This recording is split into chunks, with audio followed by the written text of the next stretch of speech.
I want to share that this is not about getting you to start investing into projects, getting you to start investing into tokens and all that, and saying that it's going to 100x. But the opportunity to turn your own money, whether you're running a business, whether you're making an investment, multiple times. This is one of the category that a lot of people are not focusing. And I've proven that to you in a few ways today in the last 15 minutes, because when I asked about diesel, only 2 people in the room knows about Audi, and BRC20. And when it comes to diesel, you only have 1 or 2 people as well. Out of a group of maybe about 30, 40 people over here. So the rate of people understanding and knowing about this is actually very, very low, right? And you want to be in early, plus the fact that I've proven to you there's a fundamental, there's a big ecosystem. You want to be in early. And for those who are investing into this segment, just to give you a sense, right? So I'm talking about this category without proof. Good names are really starting to look at this competitive category. Who are they? Of course, we've got, DJ, and this is like a tipping token. But it's raised over 490 Ethereum just for the project itself. And on the left-hand side, Farcaster. Who are some of the backers of Farcaster? Over $300 million raise. So we've got A16Z, right? We've got Rebit, we've got Multicoin, we've got Coinbase Ventures, big names. So I'm not here today to talk about nonsense that you should look at projects like this. I'm talking about projects that has basis, that is fundamental again, and it's worth your time, right? At the end of this, I really want to invite some questions. Anybody want to ask about decentralized social, ask about what's big next, anything about what we're doing. I'm happy to take those questions. Again, thank you very much. My name is Al. Any questions?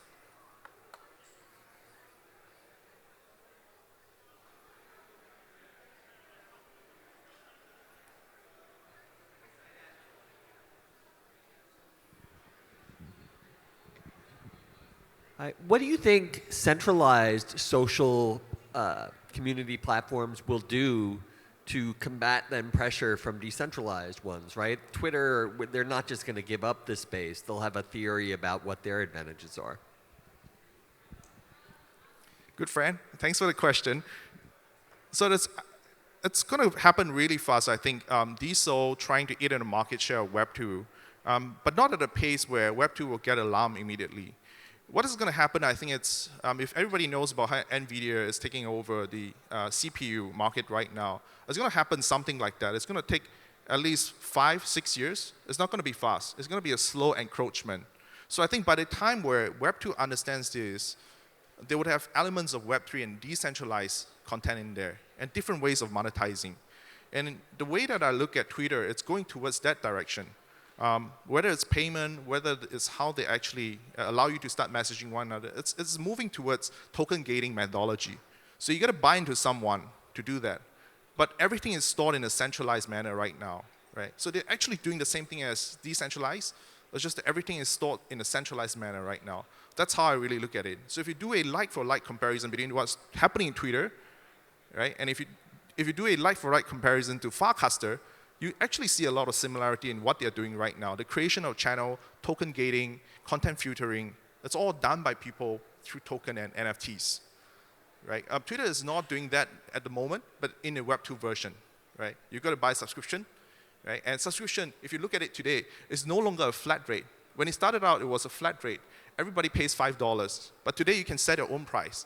What is that? It's the same as what Farcaster is doing. You set your own price. If you are more popular, you can set $20. That's what's happening. So the methodology is the same. It's just the difference between centralized and decentralized. So I hope that answers the question. I think the way they deal with it is really eventually they'll start to adopt a lot of things that are happening in Web 3, but in a centralized manner, just in a centralized manner. And they're going to coexist.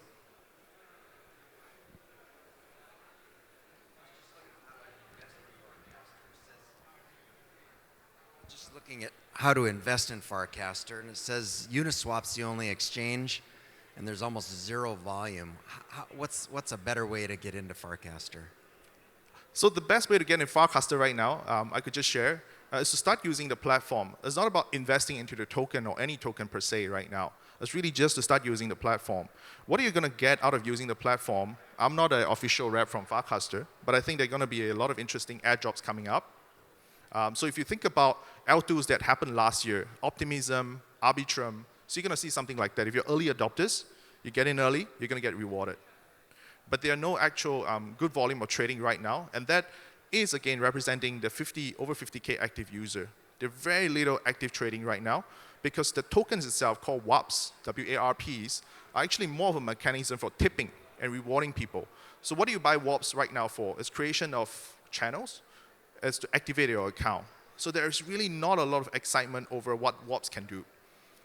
But in just this week, just to share, what Farcaster has launched is a transaction frame that allows people to transact. So if you think about Twitter, today you can post something, write something, but there's no direct way for you to transact inside your post.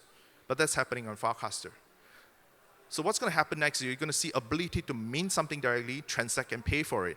And these transactions right now are being paid in Ethereum. But if you imagine it being paid by WARP and strictly WARP in future, it changes the landscape. Right? So one of the ways to buy WARPs right now is directly through the interaction with USDC, Circle, and Coinbase. So you can actually buy WARPs online right now. If you just search it up, buying WARPS for Farcaster, so you can actually pay real fiat money to buy that right now. It's not an exchange. Just go to Farcaster and look for buy WARPs. So there's a way to buy WARPs right now. Yeah. But my project is Jam, by the way. So you should ask me how to buy some jams. So jams right now, there's no token, but again, same logic. Get in early, and if you're interested, come to me later on. I'll show you guys how to get onboarded. It's exciting. Some airdrops are coming as well. Yeah.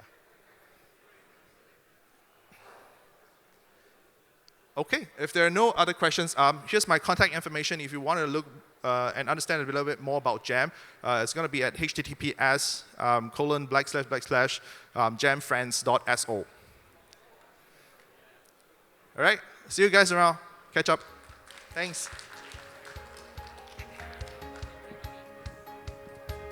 Thank you. Thank you, Mr. L.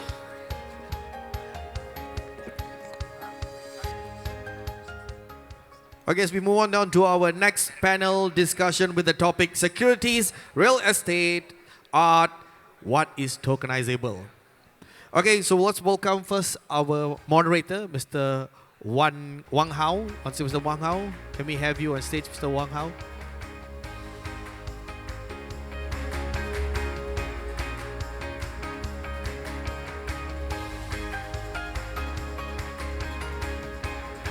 Mr. Wang, can we have you on stage, Mr. Wang? Yes, our moderator, Mr. Wang Hao, once again. And then let's welcome our panelists, Robert P. Soden on the stage. I'd like to welcome Eric SayWei Neo, Belinda Ang, and Prof. Syed Hassan Jafar on stage, who is our panelist. Once again, for this discussion is the topic Security, Real Estate, Art, and what is tokenizable. Take it away, Mr. Wang. Thank you. Thanks, everyone. I think we got a very interesting and hot topic today, but the topic we're going to have is actually going to be discussed in a very broad way. So we have a very good lineup of the panelists. So robots, and I just want to have a quick minute about everyone. If you can start from robots, tell me what you're focusing on and what you like to achieve within this. Yeah, so a quick introduction. Thank you very much. Nice to see you again. So my name is Robert. I basically have been very fortunate to be able to live in Singapore and Hong Kong, so permanent resident in both. I really have been focused for 25 years across Asia Pacific, predominantly selling technology solutions across payments, identity, KYC, and I now work for a company called Vaultavo. It's a very innovative, we're a startup. It's quite an innovative way to realign how we look at custody. So we've come out with some new out-of-the-box thinking on how we can do custody solutions. It's an infrastructure solution, and I also sit as a director for a payments company based in Singapore that's just acquired a money license. I was back in Singapore in the 90s, and if you remember the .com era, right, we were all running around trying to set up .coms and the impending crash in 2000, right? I look around now and how we've progressed in the last 24 years, and I'm just totally amazed at the speed of the technology. And I think these kind of conferences, even on a Saturday, is a great way to network, but also to learn from really, really smart guys, like I have on this panel, who probably know a lot more about tokenization than I do. And if I have one takeaway from this, it's learn from the experts and the key builders in the tokenization market. Thank you. Thanks, Robert. Belinda, I know you have a lot of interesting business you do, so if you can give us a quick introduction to the audience, and also just let our panelists know what specifically you're passionate about, as well as, yes, please. Hi, so it's a good afternoon. So my name is Belinda. I'm the founder and CEO of ARTO. ARTO, we are in the business of optimizing art IP to make it more accessible to a younger generation of audience. So when I talk about art IP, I don't necessarily mean only restrictive in the NFT sense. So we do work a lot with our artists across 23 different countries on how do they create value out of their intellectual property, whether or not it is licensing for physical products or also for the digital space, because there are a lot of obviously hype previous years, and a lot of artists were very excited to jump on board. However, they do not understand what constitute the actual value behind NFTs, and that is really our role into helping them, make a meaningful, I would say, a meaningful opportunity out of what digital can actually do. So that is the main business that I'm in. I've been an entrepreneur for the past 16 years, running different businesses. And the main reason I'm actually doing this now, because in my course of work, I've dealt with music IPs, movies, broadcast IPs. I've dealt with advertising, photography, loading IPs. So I've been in more or less the creative line, but on the business side all my life. And that really got me thinking about IP for visual art. And this is why I'm doing this today. So that's me in a nutshell. Very exciting. Look forward. Professor Syed Hassan, could you let us know you're from Bloomberg, I guess, and the university, I guess you got a lot more deep insights into what's going on. Can you give us what you're focusing on and passionate? So, it's audible, right? Yeah, this is on. Yeah. I'm Professor Syed, and I'm Associate Dean of Woxsen University, and I'm HOD of Finance in the Department of Woxsen University, and have around 15 years of experience in the area of finance. And before into the academics, I was the research head, and I was handling equity and derivative segments of one of the companies in India. And currently, Woxsen has set up one of the largest Bloomberg lab of South Asia, which have more than 20 terminals, and where we are using it for educating students, not only the core traditional finance. Along with this, we are teaching about the fintech as a specialization there. Fractionation of, sorry? What do you say? It's fractionalization of? A specialization of fintech. Fintech, okay, thanks. And Eric, I know you have a very diverse and vast background, so give us what you're really actually passionate and focused right now. Okay, so my name is Eric. I represent today Medway Investments. It's a family office, so we manage over 100 million in assets. But at the same time, I have 3 other portfolios. So I have a fintech company more to the capital markets for high-frequency trading, an investment holding, which we have invested into a digital securities exchange in Singapore. We went into a seed round of $3 million US. And then I also have a registered fund management company with MES license. So essentially, I'm more of from a technology perspective, became an investor, became an advisor. Advisor meaning I'm also the ambassador for the Global Blockchain Business Council for Singapore, advocating about blockchains within the financial market. So I'm happy to be on this panel with a very nice, diverse background of industry. Yeah. Thank you so much. Thank you, Hao. I know the topic today we're going to talk is securities, real estate art, is everything tokenizable. Sorry, I forgot to introduce myself. I was in the prior panel. My name is Wang. I currently focusing on real-world assets. In the last 3.5 years into blockchain fintech investments a little bit, but mostly doing the business, trying to make a mass adoption, hopefully using the technology across the world, not just financial assets, but everything from real estate to art. So let's start probably a little bit general in terms of tokenizations, as I think most of the audience are keen to hear about. Let's start from Eric, probably. What is the areas you see the tokenization has been happening in terms of assets? Because you are seriously putting money, right? What are the kind of the challenges and the key considerations you're thinking about writing a check? Okay. What I see about tokenization of assets right now, or what I'm interested in, are basically you will see a lot of funds being tokenized, right? Yeah. You'll see private companies in terms of issuing their credit bonds, right? That's right. Yeah. You will see luxury assets now, like art or even whiskey, which I've invested into a whiskey token, right? And then you see real estates being tokenized. And real estate is quite interesting because there are tokenization of real estate projects at the pre-development stage. Yes. Which means you participate similarly as a developer. Yes. All right. So you have a lot of upside. Then you have also on the flip side, which is completed projects, right? Tokenizing of apartments and stuff like that. So the real estate segment is actually quite interesting.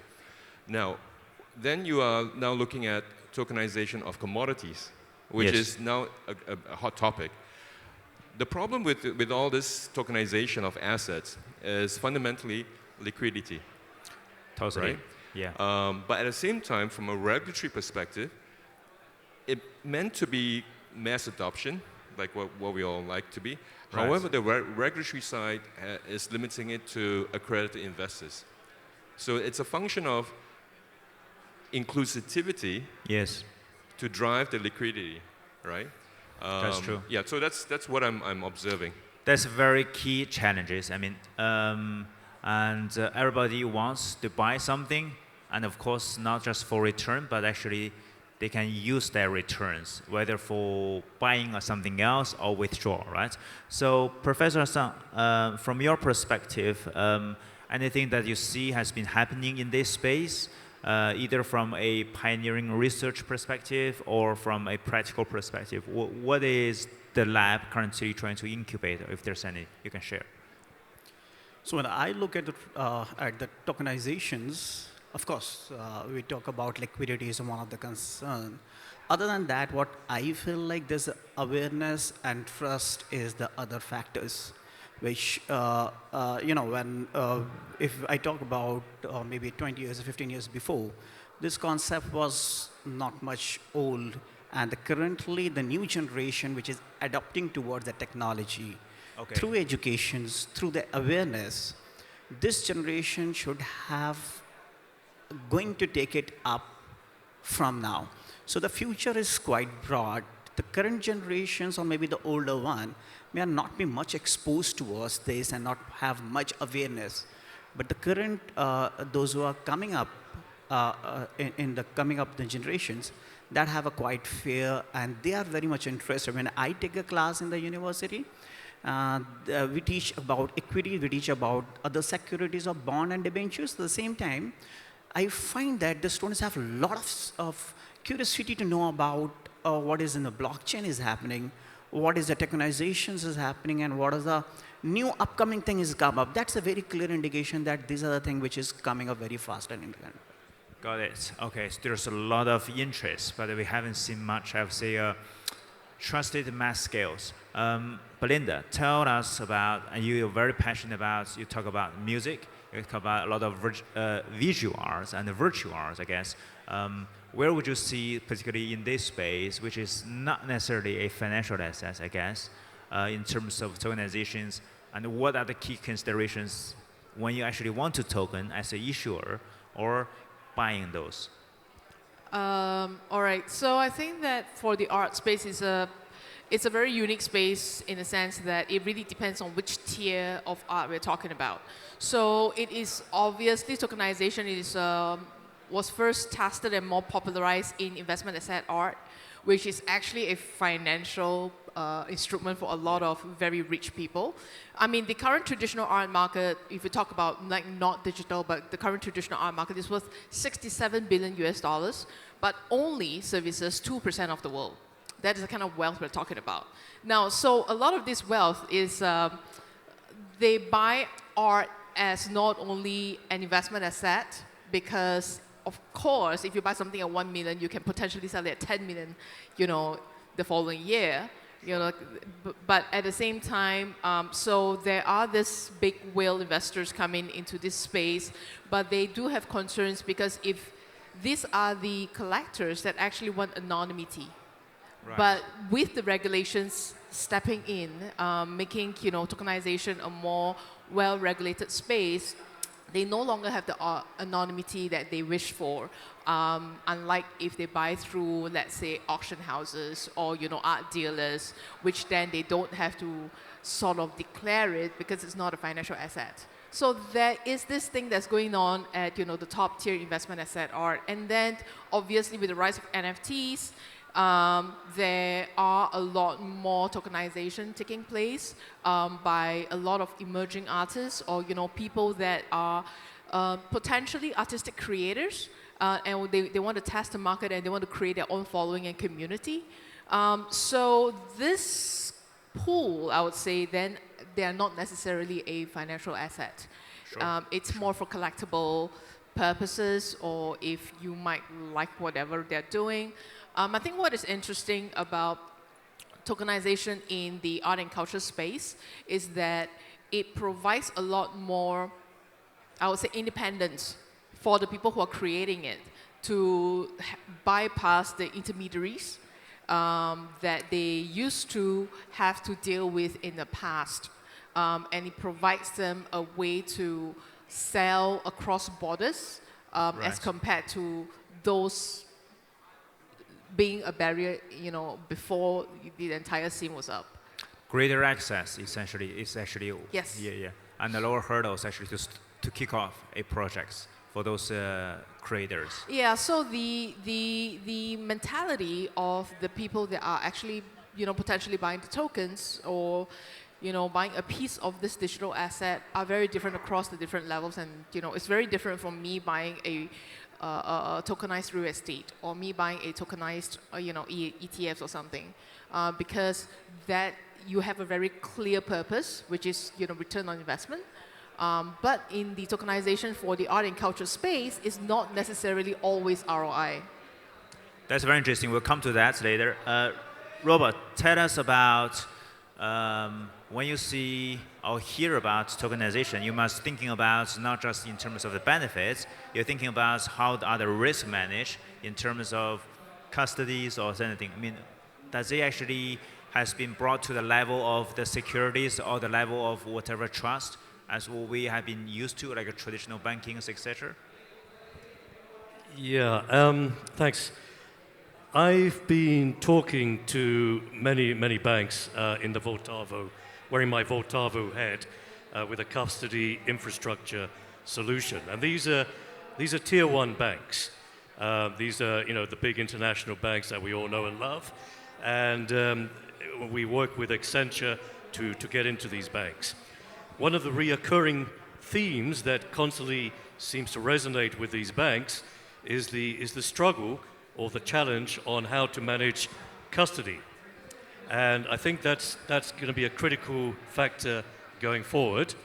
What Eric was saying earlier about mass adoption, in my view, there are three things that are required for mass adoption.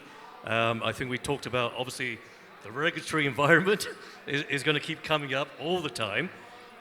Number two is going to be security, right, on how to segregate accounts. Erica in the previous panel was discussing about keeping the money from the client separated, right? So we need to move from centralized to decentralized and self-segregation. We can talk about shared custody another time maybe, or later if you like. The two other ways was the security, obviously, and the third one that we tend to forget is the user experience. Yes. Right? So the mass adoption requires those three things. Thanks a lot. I know there's a lot of things that it comes to a very serious and technology perspective. The only thing is we can always talk about the benefits of tokenization, whether it's a real estate or it's a financial products or it's a creators' artwork, etc. But the last thing you want is actually all these values suddenly got hacked. I mean, we were just having this kind of a chit chat in the room just now when Robert told me that he didn't really trust these smartphones, to be honest. So I said, okay, what do you mean by that? When you have a serious money into this, you just don't know what technology actually can take it and replicate within seconds. Those we have seen in the movies like James Bond or Mission Impossible, that's possible. That's actually there. It's just what stake is on the table. If there's $1 billion on the stake, you got hackers to pay or paid $500 million to take your billion. So that's actually what is going on. So back to the questions. I'd like to hear just from Eric's perspective. You have been doing with a lot of investments. At the same time, you have a license in terms of the fund management, etc.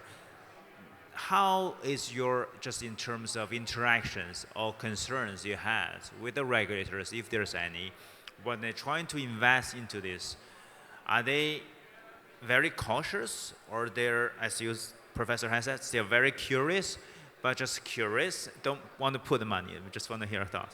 Okay. I think I can't say much about other jurisdiction, but from my own interaction with the local authorities here, they are obviously curious, and they are positively constructive, meaning to say they take the industry's comments into consideration of what new policies or new restrictions, or whether their current policies are prohibitive, right? Case in point, I mentioned about the inclusivity, which is in terms of the qualified investors who are able to invest in security tokens, right? It's only open to accredited investors. Right. So, but what's stopping to bring it down to another layer, which is sophisticated investors? Yes. Which has, you know, like for example, there was the management level of a person working in a bank. Right. They are obviously savvy. Yeah. They have the experience, but they don't qualify to be an accredited investor. So it's not. So it's limiting these people which are experienced enough to partake in investments in the securities world, right? Securitization.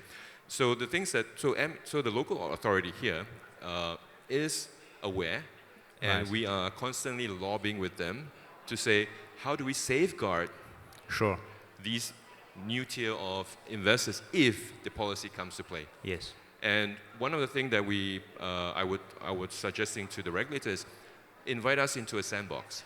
We will demonstrate to you how we then facilitate, whether it's added security, you know, the what do you call it, dual clearance for custody, and whatnot. Yeah. That's right. I mean, I totally agree. I mean, sandbox is one of the I would say mechanism for us to, I mean, most of the entrepreneurs to try out the POC stage or just on a small scale, protect it. Not only protect it by the, I would say, for the investor, but also actually protect it by the regulators, so that you don't have a big players come into play, right? They suddenly just move billions of dollars, then the smaller players will never actually be able to innovate. So Professor Hassan, from your perspective, I mean, you're, I guess, looking at a lot of the new innovative space. What are the things that you think could actually bring concerns to the regulators or make it interesting to the regulators in terms of those innovations as well as the, I would say, business activities? So I look at, for the regulatory perspective, it's two. One is the regulations on the blockchain. The other one is the regulations with the tokenizable assets, world assets. Okay. So the regulations for blockchain is globally, that is a common almost. Yes. And the second one, which is the asset related, that varies. So let's suppose if you're talking about the tokenizations of real estate, so that varies from states to states, country to country. Yes. If I talk about, again, the paintings or a music which you're talking about, there are certain things which can vary and which few things be very commonly available. So I look at the two ways. One is the regulations and laws for a globally accepted blockchain. Right. The other one is for the asset which is going to be tokenized. Now, recently, I heard about carbon credit. So that carbon credit, we are talking about sustainability all over the world. Yes. And we're trying to lower down the temperatures, SDGs goals, and all that things. The corrective measures which is required to take for sustainability across the globe. Yes. The other way out, we can use the blockchain technologies at the same place to work on. So the carbon credit is one of the examples of working on a sustainability factors for a global front. Yes.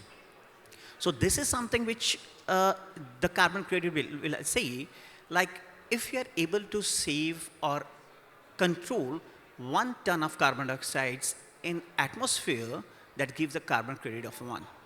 So that one credit which is being given can be traded and is frequently available. So that is one of the examples of how the sustainability and SDG goals across the world can be counted, and this is one of the innovation which is being done. Right. So this is something where the blockchain is doing very good, and the sustainable goal and sustainability across the world Yes. can be met with the help of this new technology. I'm totally with you. I mean, I think carbon credit is very important, and it actually becomes even more important. I think what we had last year in the Middle East, this COP28, and all these fossil fuel makers, countries, petroleum countries, if they're into this is serious. And I know whether by 2030 or 2040, carbon zero is actually a must. Like a safety, whatever, we need to have, right? A token or a kind of a private key, something that everybody needs to have. But whether technology is able to take it to that long, smoothly, and transparent, that's something that I think we can work out. So, Belinda, just share more about what you talk about, all these creators that could actually benefit from using this new technology. And you mentioned about a greater access so that many of their fans or followers could actually see what they're producing and actually help them to grow this.